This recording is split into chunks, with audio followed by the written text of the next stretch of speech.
అండి.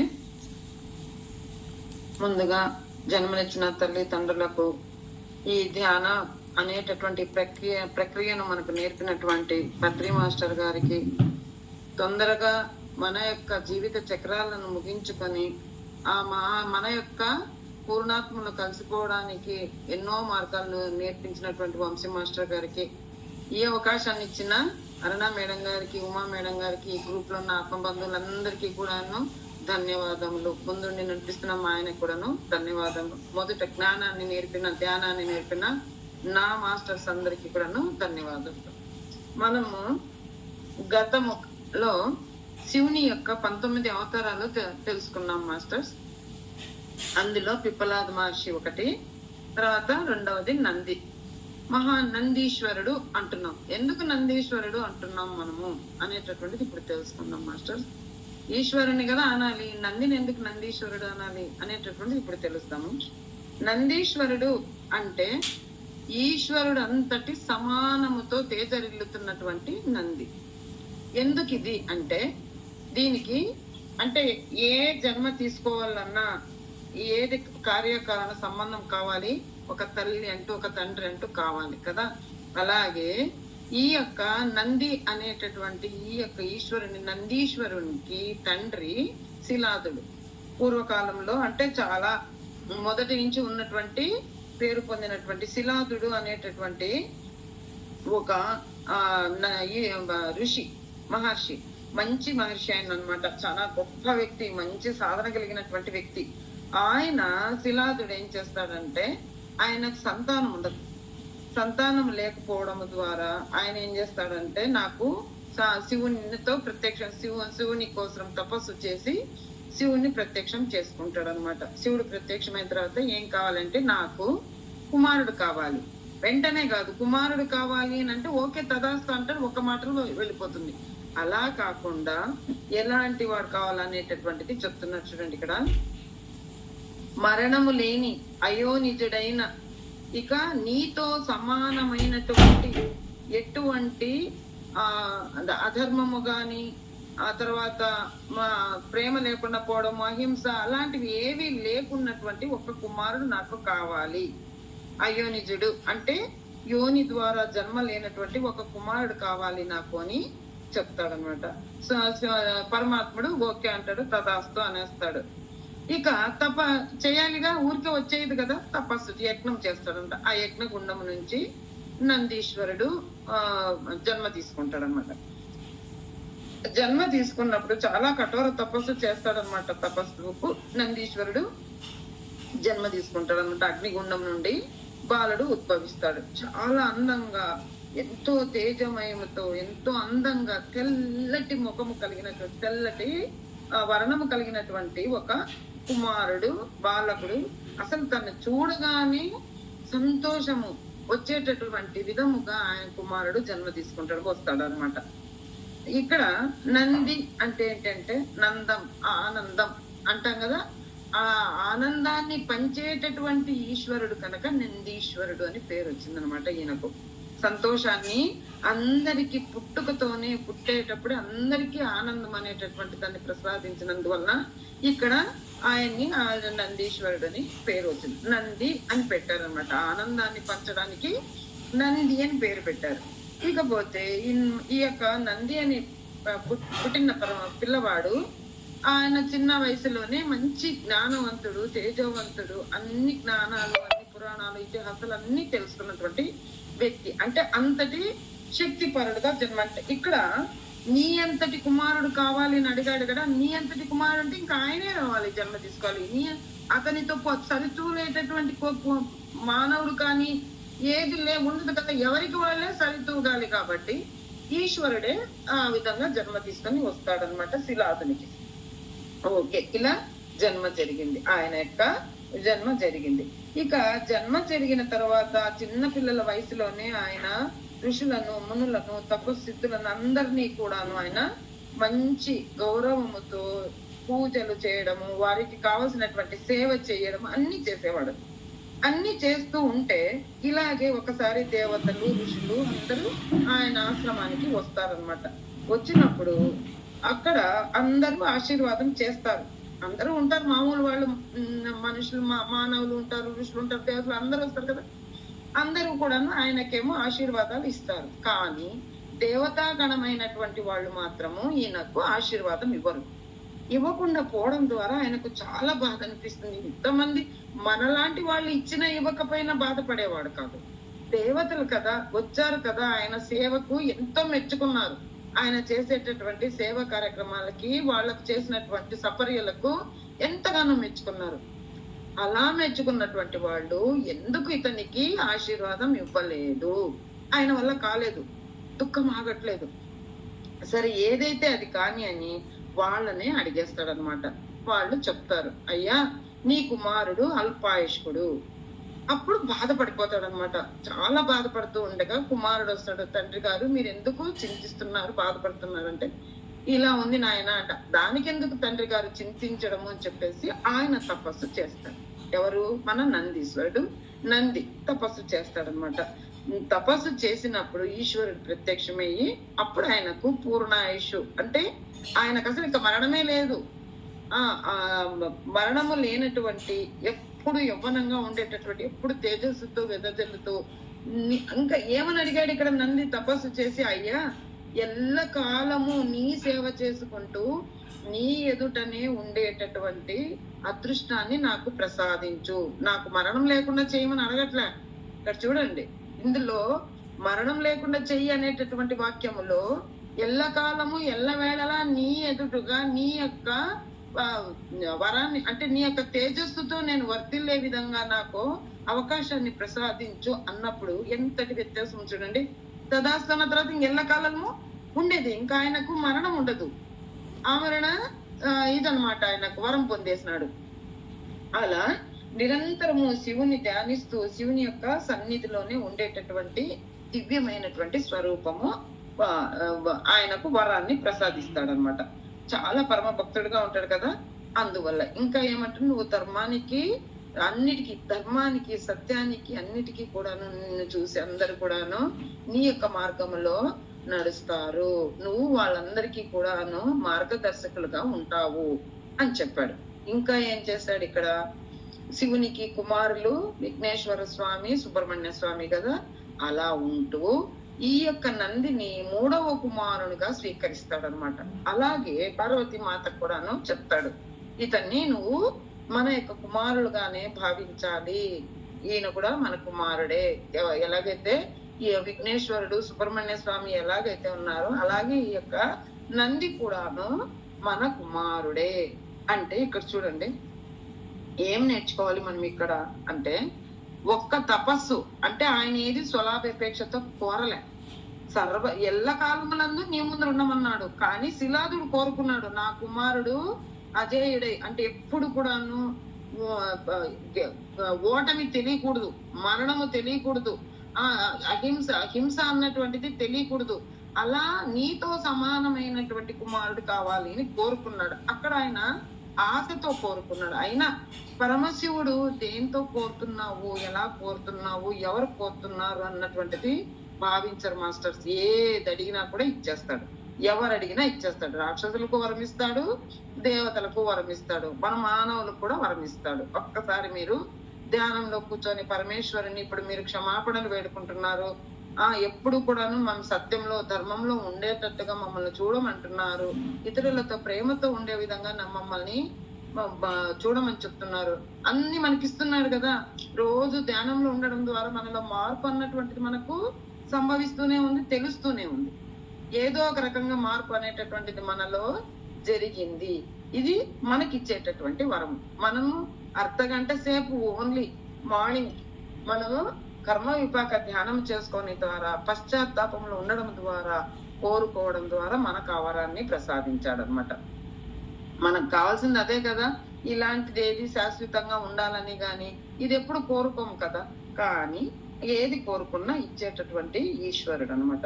ఈ విధంగా ఉంటూ పరమ భక్తునిగా ఉంటాడంట. ఎంత ప్రేమ అంటే, ఆ ఇద్దరు కుమారుల కంటే నందీశ్వరునికే ఈశ్వరుడు పార్వతీ మాత అంటే చాలా ఇష్టం ఉండేది.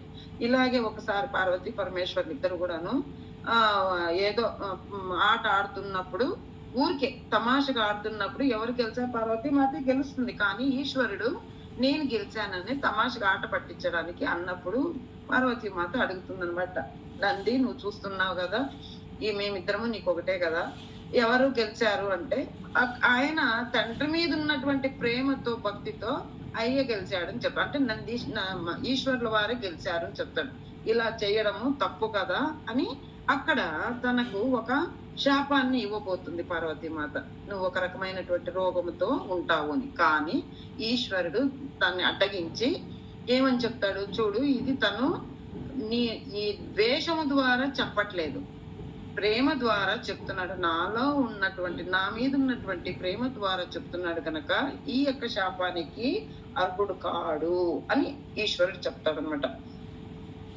అలా అంతటి ప్రేమ ఉన్నటువంటి నంది అనమాట ఈశ్వరుడు అంటే. ఇకపోతే ఈయన ధర్మానికి కూడాను ప్రతీకగా నిలబడతావు అని చెప్పారు. ధర్మానికి ప్రతీక అంటే మనం ఏం తెలుసుకుంటున్నాం మాస్టర్స్, ఇక్కడ ధర్మం 4 పాదాల మీద నడుస్తుంది. అంటే 4 పాదాలు ఇక్కడ దీంట్లో సత్యయుగంలో, తర్వాత త్రేతాయుగంలో 3, ద్వాపర యుగంలో 2, కలియుగంలో 1 పాదం మీద. అలాగే ఎక్కడ ఉన్నా కూడా ఈశ్వరుని ముందు ఉన్నటువంటి ఆ నంది కుడి పాదం ఎప్పుడు కూడాను సగభాగం నిలబడే ఉంటుందన్నమాట. అది ధర్మానికి ప్రతీక అనేటటువంటి దాన్ని మనం ఇక్కడ తెలుసుకోవచ్చు. అంటే ఎప్పుడు ధర్మంలోనే ఉంటాడు అనేటటువంటిది ఇక్కడ మనం తెలుసుకోవాలి మాస్టర్స్. ఇకపోతే ఎంత ప్రేమను పొందాడు అంటే ఈశ్వరుని డైరెక్ట్ గా మనం ఏదైనా అడిగినా తీరుస్తాడో తీర్చడో, కానీ నంది యొక్క చెవులో మనం ఏం చెప్తే అది నెరవేరుస్తాడు అనమాట. ఈశ్వరునికి చెప్పమని చెప్తే చెప్తాడు, నంది చెప్పినటువంటిది తీరుస్తాడు. అంటే ఇక్కడ ఎటువంటి విషయాలు, కొంతమంది నేను వీడిని ఓడించాలి అన్నాడనుకో, అది కూడా చెప్తాడుగా. లేదు నేను గెలవాలి, అందరికి మంచిగా ఉండాలంటే అది కూడా చెప్తాడుగా. అంటే మనము వినుటకు వినకడి అనేటటువంటిది మనం నేర్చుకున్నాం. మనం ఏంటి, శ్రవణ లోకం నుంచి వచ్చినటువంటి లోకవాసులకి నేను వ్యతిరేక భావనల ద్వారా కానీ నా ఒళ్ళు బద్ధకము ద్వారా కానీ నేను ఎవరైనా చెప్పిన మాటలు నేను చెవిన పెట్టి ఉంటే నన్ను క్షమించమని వేడుకుంటాం. అలా ఈ యొక్క నంది ఎప్పుడు కూడాను చెవు పెట్టుకొనే ఉంటుందట. వింటే ఎవరు ఏం చెప్తారో వినాలి, పరమాత్మునికి తెలపాలి, అంత స్వామి భక్తి పరాయణుడు అనమాట నంది. ఇలా ఉన్నప్పుడు ఇక్కడ తెలిసాడు కదా నందీశ్వరుడు అనేటటువంటిది నీకు. అంతేకాకుండా నాతో పాటు ఉన్నటువంటి శక్తి సామర్థ్యాలు నన్ను ఎలాగైతే దైవత్వంతో చూస్తున్నారో నిన్ను కూడా దైవత్వంతోనే చూస్తారు అని చెప్పాడు. అందువల్లనే ఆయన్ని నందీశ్వరుడు అని అంటున్నాం మనము. ఇక ఆయన్ని ప్రమద గణాలన్నిటికీ కూడాను అధిపతిని చేసేస్తారు. అంతేకాక కైలాసానికి నంది భృంగి అని ఇద్దరు, అంటే మన భాషలో చెప్పాలంటే వాచ్మన్స్, అక్కడ కాపలాదారిగా ఉంటూ రక్షణగా పరమాత్మునికి తోడుగా ఎప్పుడు ఉంటాడనమాట. ఇలా కానీ ఎవరైనా ఈశ్వరునికి నందికి అడ్డం వచ్చినా కూడాను మనం చేసేటటువంటి పూజ కానీ చేసుకున్న సంకల్పానికి కానీ ఫలితం ఉండదు అని చెప్తారు మాస్టర్స్.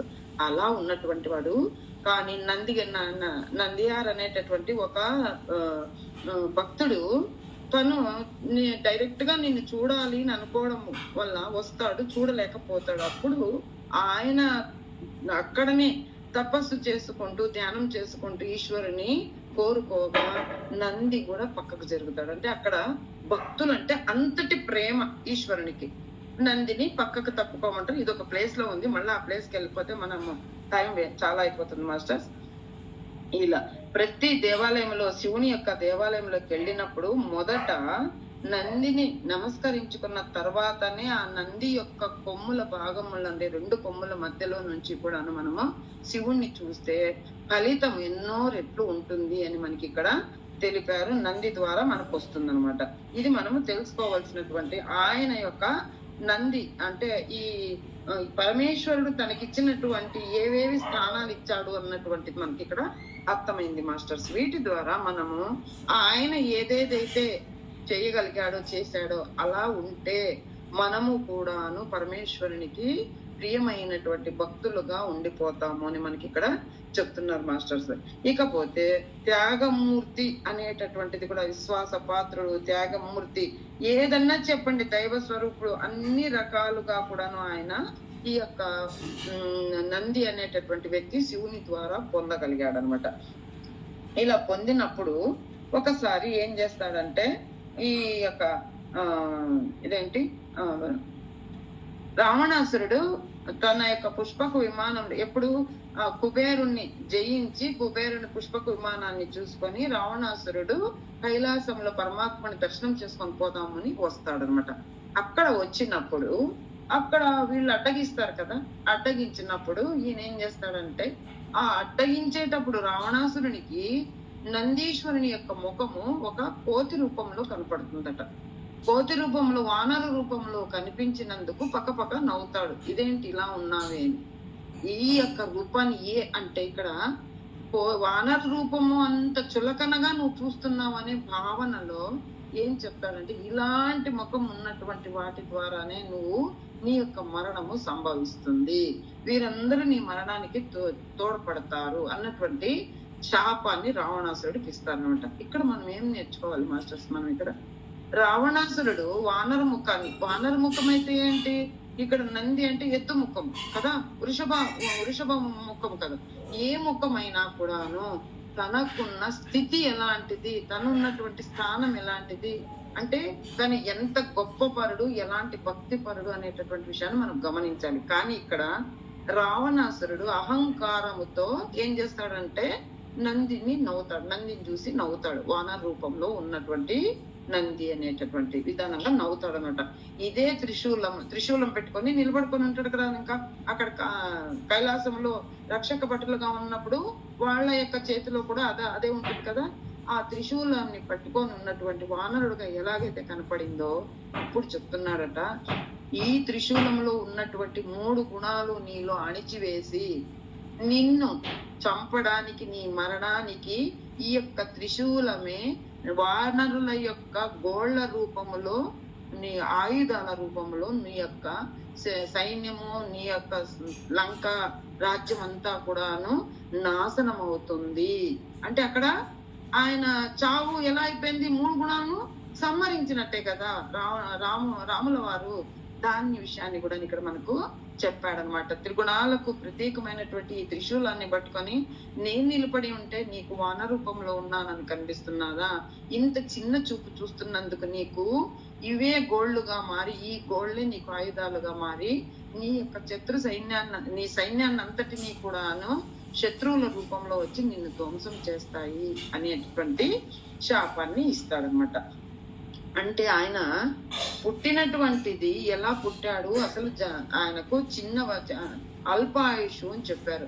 అలాంటి అల్పాయుషుని నెగ్గడానికి ఆయన నాకు మరణం లేకుండా చేయమని అడగల, శాశ్వతంగా నీ ఎదురుగా నేను నీ దర్శన భాగ్యాన్ని పొందే విధంగా నాకు వరాన్ని ప్రసాదించు అన్నాడు. చూడండి మాస్టర్స్, ఇందులో ఎంత అర్థం ఉంది చూడండి. మనము పరమాత్మని కోరుకునేటప్పుడు నాకు అది ఇది ఇల్లు కావాలి, కారు కావాలి, బంగ్లా కావాలి, పిల్లలు ఏదంటే అది ఉద్యోగం, ఇవన్నీ అడుక్కుంటాం. అది అడగకూడదు మాస్టర్స్. ఏమని అడగాలి? ఒక్క పదము చాలు. ఆ పదములో వచ్చేటటువంటి అర్థాన్ని మన యొక్క మైండ్ లో ఉంచుకొని ఎరుకతో ఆ పదాలను వాడాలి, అడగాలి. పరమాత్మ నువ్వు నాతో ఎల్లవేళలా నాతోనే ఉండి నన్ను నడిపించు, సర్వము నీవే అని ఎప్పుడైతే మనం కోరుకుంటామో ఆ పరమాత్ముడు దయామయుడు కాబట్టి మనకు సర్వము కాల వ్యవస్థలందు కూడా మనకి తోడుగా నిలబడి మనను ముందుకు నడిపిస్తాడు అనేటటువంటిది ఈ యొక్క నంది యొక్క ఆయన చేసినటువంటి తపస్సు, ఆయన కోరినటువంటి వరము. అలాంటి అర్థాన్ని మనము తీసుకోవాలి. ఇక్కడ నాకు అర్థమైంది మాస్టర్స్. ఇక్కడ ఇలా చెయ్యాలి. అమరత్వాన్ని అంటే మరణాన్ని జయించినటువంటి విధంగా ఆయన వరాన్ని పొందుతాడు అనమాట. ఇకపోతే ఇక్కడ పార్వతీదేవికి కూడాను కుమారుడుగా ఈయన అంటే 3వ కుమారుడుగా తీసుకుంటారు. ఇది కూడా ముఖ్యమైనటువంటి విషయమే. అంటే ఇక్కడ తను వానరుడా, మానవుడా, నంది, వృషభమా ఏమి అనేటటువంటి భావన లేదు. ఎవరినైనా ఇప్పుడు గణపతి చూడండి ఏ ముఖంతో ఉంటాడు, ఏనుగు ముఖంతో ఉంటాడు కదా. ఇక్కడ నందీశ్వరుడు ఎలా ఉంటాడు, వృషభము ముఖముతో ఉంటాడు. రూపురేఖలు కాదు మనకు ముఖ్యమైనటువంటిది, మనలో ఉన్నటువంటి గుణాలు ముఖ్యము, మనం ఎలా ఉంటున్నాం అనేటటువంటిది ముఖ్యం అన్నటువంటిది ఇక్కడ మనకు చూపిస్తున్నాడు ఈశ్వరుడు. నంది ద్వారా కూడా మనం ఇది నేర్చుకోవాలన్నమాట. ఈ విధంగా చెప్తూ ఉంటే ప్రతి ఒక్కటి కూడాను మనము నందీశ్వరునికి చెప్పినట్టు మనం చెప్తే మనక ఈశ్వరునికి చెప్పినట్టే. నందీశ్వరునికి చెప్తే ఇంకా చూడండి, ప్రతి దేవాలయాల్లో కూడాను మొదట నందే ఉంటాడు. ఆయన నమస్కరించుకొని మనం వెళతాం చూడండి. అది ఒక ఆనవాయితీగా శాశ్వతంగా నిలబడిపోయింది. అంతటి స్థానాన్ని ఏర్పరచుకున్నాడు అనమాట. ఇకపోతే ఈయన భార్య సుయాన, సుయాసాని అంటే మనకు అవసరం లేదు, ఆమెదేం మనకు రాలేదు ఇక్కడ. అది ఎందువల్ల అంటే ఆయనకు పెళ్లి కూడా అయ్యి తన యొక్క పరివారం ఉంది అని తెలుపుకోవడానికి ఈ విషయాన్ని మనకి ఇక్కడ తెలుపుతున్నారన్నమాట. ఇంకా ఏమంటే మనము తనని ఒక నంది ఒకడు ఉంటే చాలు, ఎలా ఉంటుందంటే ఒక పర్వతమే అడ్డు నిలబడినట్టు, అంటే అంత రక్షణగా ఉంటుంది అని మనము తెలుసుకోవాలి మాస్టర్స్. ఇంకా ఏం చెప్తున్నారు ఇక్కడ అంటే నంది అనేటటువంటిది లయకారుడు కూడా అనుకోవచ్చు అని చెప్తున్నారు ఇక్కడ. ఎలా అంటే నంది ద్వారానే ఎన్నో యుద్ధాలు జరిగాయి. అంతెందుకు మన దక్ష ప్రజాపతి నందే కదా, నంది వాహనంలో మీద కదా వెళ్తుందమ్మ, వెళ్ళినప్పుడు మొదట అడ్డుకున్నది ఎవరు? నంది కదా. అందువల్ల ఇక్కడ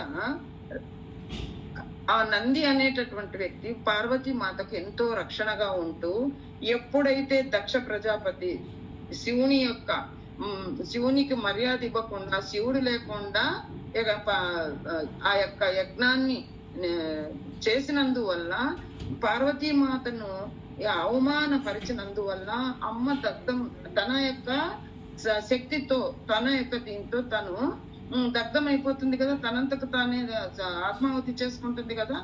ఆ టైములో నందీశ్వరుడే గొప్పగా యుద్ధము చేసి ఆయన్ని ఏమని శపిస్తాడు అంటే, నువ్వు ఎలాంటి అంటే ఎవరైనా తనొక్కడని కాదు, దక్ష ప్రజాపతిని అడ్డు పెట్టుకొని దక్ష ప్రజాపతిని అంటూ ఈ విధముగా ఈశ్వరుని మీద భక్తి లేకుండా, నమ్మకము లేకుండా, విశ్వాసము లేకుండా, నేనే గొప్ప, నేనే చేస్తున్నాను, నేనే అనేటటువంటి గర్వంతో ఎవరైతే విర్రబీగుతూ ఉంటారో వాళ్ళందరికీ కూడాను ఎలా ఉంటారు? జన్మ మృత్యు, జరా మృత్యు, అంటే జన్మ తర్వాత మృత్యువు, జన్మ మరియు మృత్యు, ఇలా ఆ జన్మ చక్రాల్లో తిరిగి పడి కొట్టాడుతూనే మిట్టాడుతూనే ఉంటారు అనేటటువంటి శాపాన్ని కూడాను ఇచ్చాడట. అంతటి శక్తిపరుడు, అంత లయకారుడు. అంటే ఆయన ఇంకేంటి, ఇంకా భూలోకానికి వెళ్ళిపోయినట్టే కదా, భూలోకానికి పంపించేసినట్టే కదా ఆ శాపం అనేటటువంటిది.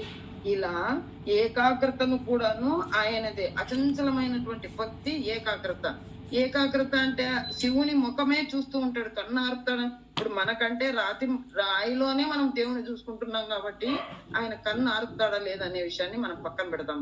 కానీ ఆయన పరమాత్ముని ఒక్క సెకండ్ కూడాను చూడకుండా ఉండలేడట. ఎప్పుడు కూడా ఏకాగ్ర దృష్టితో పరమేశ్వరుని చూస్తూనే ఉంటాడంట. అంటే ఇక్కడ మనం ఏం నేర్చుకోవాలి అంటే, అచంచలమైనటువంటి భక్తితో ఏకాగ్రతతో పరమేశ్వరుని కొలిచినటువంటి వ్యక్తికి, అంటే నేను కాదు చేస్తున్నది, నాలో ఉన్న శివుడు చేయిస్తున్నాడని ఎప్పుడైతే మనం అనుకుంటామో వాళ్ళందరికీ కూడాను ఈ యొక్క మోక్ష ప్రాప్తిని ప్రసాదిస్తాడట ఈ యొక్క నందీశ్వరుడు. నిజంగా ఎన్ని గుణాలు మనకి ఇక్కడ నంది ద్వారా మనం నేర్చుకోవాలి అనేటటువంటిది మనకు అర్థమవుతుంది మాస్టర్స్. కోరికలను తీరుస్తాడు, తర్వాత ఏకాగ్ర దృష్టితో ఏ పని చేసినా అలా చేస్తాడు, అచంచలమైన భక్తితో ఉంటాడు, భగవంతుని పైన అంటే స్వామి భక్తి పరాయణుడుగా ఉంటాడు, ఇలా రక్షకుడుగా ఉంటాడు, ఎన్ని రకాలుగా ఉంటాడు చూడండి. అలా ఉంటూ ఎవరైనా తన స్వామిని ఎవరైనా అడ్డుకోవాలి అని చూసిన వాళ్ళకి ఎలా రౌద్రుడై అక్కడ వాళ్ళకి యుద్ధాన్ని కూడాను చేస్తాడు. అంటే అంతటి అచంచలమైనటువంటి శక్తితో, భావనతో పరమేశ్వరునికి అంకితం అయిపోయి ఉన్నాడు అనమాట. అది మనం నేర్చుకోవాలి అని ఇక్కడ మనకు తెలుస్తుంది అనమాట. ఆయన కాదు చూడండి, ఎంతటి ఆయన కొమ్ముల మధ్యలో చూస్తే ఆ యొక్క ఫలితం అనేటటువంటిది ఎన్నో రెట్లు మనకు లభిస్తుందట. డైరెక్ట్ గా చూస్తే శివుని యొక్క ఇదనేటటువంటిది, వరప్రసాదం అనేటటువంటిది తక్కువ ఉంటుంది. కానీ కొమ్ముల మధ్యలో చూస్తే ఎన్నో రెట్లు ద్విగుణీకృతం, ఏంటి 100 రెట్లు పెరుగుతుంది అని ఇక్కడ మనకు చెప్తున్నారు. ఆయన కాదు, ఆయన పాదము ధర్మానికి ప్రతీక, ఆయన కొమ్ములు అటువంటి ప్రాప్తిని ప్రసాదింపజేస్తాయి. అంటే నందిలో ఉన్నటువంటి అణువణువు కూడాను మనకు తెలుసు కదా. ఒక్క పంట పండించాలంటే ఎద్దు లేనిది, ఇప్పుడంటే మిషనరీ వచ్చింది, ఇది వేరే కాలం అనుకోండి. మిషనరీ లేనప్పుడు ఎద్దు లేనిది ఏ పంట పండించడానికి మనకు అవకాశమే ఉండేది కాదు. అంతటి ఇదనమాట.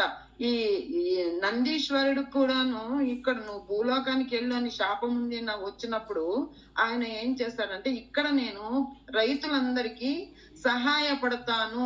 ఆయన బాధపడలే, నేను రైతులకు సహాయపడతాను, భూమిని దున్నడానికి నా అణువు ఇక్కడేంటి మలము కావచ్చు, మూత్రం కావచ్చు, ఆయన శరీరం కావచ్చు, ప్రతి ఒక్కటి కూడాను ఆయనవి ఉపయోగపడతాయి. చూడండి, ఇది ఇక్కడ మనము నేర్చుకోవాల్సింది, నంది ద్వారా మనం నేర్చుకోవాలన్నమాట.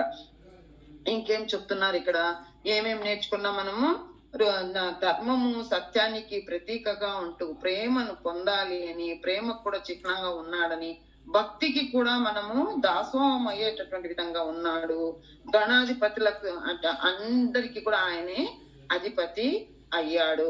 మన కోరికలను తీర్చేటటువంటి స్వామి పరాయణుడు అయ్యాడు. అంటే పరమాత్మునికి కూడాను చేరవేయడానికి మనకు ఒక వారధి లాగా ఆయన మనకు పనిచేస్తున్నాడు. అంత విశ్వాసంతో ఉన్నాడనమాట. అంటే విశ్వాస పాత్రుడు అనేటటువంటి విషయాన్ని కూడా మనం ఇక్కడ తెలుసుకోవచ్చు. ఇంకా చూడండి, డైరెక్ట్ గా ఈశ్వరుని చూస్తే ఒక రకమైనటువంటి భావన కలుగుతుంది, ఆ నంది కొమ్ముల్లో నుంచి చూస్తే ఒక రకమైనటువంటి భావన కలుగుతుంది. ఏమవుతుంది, మన యొక్క మనసు అనేటటువంటిది పరమేశ్వరుడి మీద లగ్నం అయిపోతుంది మాస్టర్స్. అది కూడా మనం గమనించాలి. ఇది కూడా మనం ఇక్కడ దీన్ని తెలుసుకోవాలి. ఇంకా ఏమయ్యాడు ఆయన? కుమారుడుగా, 3వ కుమారుడుగా అంతటి స్థానాన్ని పొందాడు. కుమారునికి కొడుక్కి మనము కూతురికి ఎలాంటి స్థానాన్ని ఇస్తాము, కుమారునికి ఎలాంటి స్థానాన్ని ఇస్తాము? మనకు లేకపోయినా, కూతురికి తక్కువైనా కొడుకు పెట్టాలి, కొడుకు పెద్దగా బాగుండాలి అనేటటువంటి భావన పూర్వకాలం నుంచి తల్లికి ఇద్దరు ఒకటే లేదని చెప్పట్లే, కానీ మగపిల్లవాడికి కొంచెం ఎక్కువగా మనం ప్రేమను అనేటటువంటిది పెంచుతూ వాణ్ణి పంచుతూ వాణ్ణి కొంచెం ఎక్కువగానే చూస్తాము. అలాంటి కుమారుడు అయినటువంటి స్థితి ఆ యొక్క స్థానాన్ని పొందగలిగాడు ఈ మహానంది అనేటటువంటి. ఇకపోతే తన పేరులోనే ఆనందాన్ని కలిగించేటటువంటి వ్యక్తి కాబట్టి ఆనందానికి కూడాను ప్రతీక. ఇకపోతే చూడండి, నా ఎంతటి వాడు, నీ ఎంతటి వాడు కుమారుడుగా కావాలి అన్నాడు కదా.